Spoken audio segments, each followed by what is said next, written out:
በስመ አብ ወወልድ ወመንፈስ ቅዱስ አሐዱ አምላክ አሜን። ሰላም አምላክ ይብዛሕልኩም። ናይ ዘይደብ ኤርሞን ተከታተልቲ ከመይ ሓልኩም? ኣነ ኣምላኽ ይመስገን ደሓን እየ። ዘባረቀት ቀደሰ ቀዳመ ሰናብት ይግበረልና አሜን። ሽሎም ሒዘ መፅእ ዘለኹ ደስ ትብል ዛንታ ሓፃር ዛንታ ሒዘ መፅእ ኣለኹ። ሸር ሰብስክራይብ ላይክ እናገበርኩም ኣተባብዕኒ ክቡራት ኣሕዋተይ ምትብባዕኩም ኣይፍለየኒ።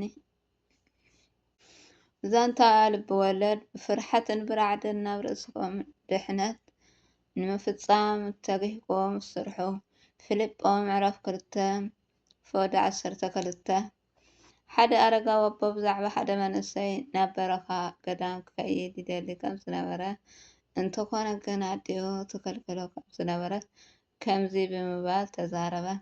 እቲ መንእሰይ ገና ንነብሰይ ከድሕና ይደሊ እየ እንዳበለ ክከይድ ከም ዝደሊ እናዲኡ ብዘይ ምቁራፅ ከም ምንጋር ኣይቋረፀን። ኣዴኡ ምእንቲ ንከይከይድ ብዙሕ እኳ እንተፃዓረት ካብ ምካድ ክተትርፎ ግን ኣይከኣለትን። ኣብ መወዳእታ ከዓ ንክከይድ ፈቀደትሉ። እቲ መንእሰይ ግን ድሕሪ ምካዱ ኣብቲ ዝከዶ ገዳም ሂወት ግዚኡን ብሸለልትነት ኣብ ከንቱ ኣሓለፎ። ብድሕሪ እዚ ከዓ ኣዴኡ ዓረፈት። ካብ ዕለታት ሓደ መዓልቲ ከዓ ብፅኑዕ ሓመመሞ። እግዚኣብሔር ከዓ ናይ ፍርዲ ራእይ ኣርኣዮ።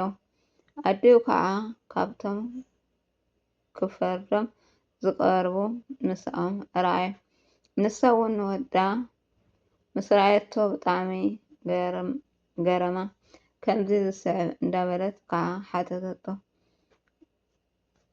እወይ ወደይ ንስካ እውን ዶ ተፈሪድካ ናብዚ ቦታ መፂካ 10 ግዜ ነብሰይ ከድሕን ይደሊ እየ ትብለኒ ዝነበርካ ቃልካ ከመይ ገይርካ ዘንጊዕካዮ?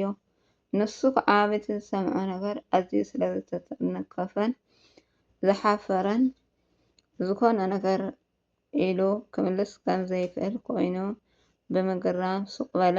ብድሕሪ እዚ ነዚ ካብዚ ወሲድዎ ከምዚ ናብ ዝበሃል ገዳም ናብ ዘሎ ስሙ ተመሳሳሊ ናብ ዝኮነ ካሊእ መነኮስ እየ ዝለኣኩኩም ዝብል ድምፂ ተሰምዐ። እቲ ራእይ ምስ ተፈፀመ ናብ ርእሱ ተመለሰ። ዝረኣየ ዘበለ ኩሉ ከዓ እቶም ኣብኡ ምስኡ ዝነበረ ነገሮም። ካብ ሕማሙ ምስ ሓወየ ኣብ ልዕሊ ገዛ ርእሱ ዓብይ መቅፃዕቲ ኣንበረ። ፅኑዕ ተጋዲሉ ክጋደል ከዓ ጀመረ። ክሻብ ተሰዓት እንታይ ገዲሽን ብከንቱ ንዝሐለፎ ግዜ እንዳዘከረ ብምንባዓትን ብብክያትን ንስሓ ኣተወ። ካብ ሓዘንን ፃዓሳን ዝተለዓለ ካብ መጠን ዝሓለፈ ንብዓት ትንጓሆን ንከይጉዳእ ብምስጋና ብዙሓት ቁሩብ ንክቀንስ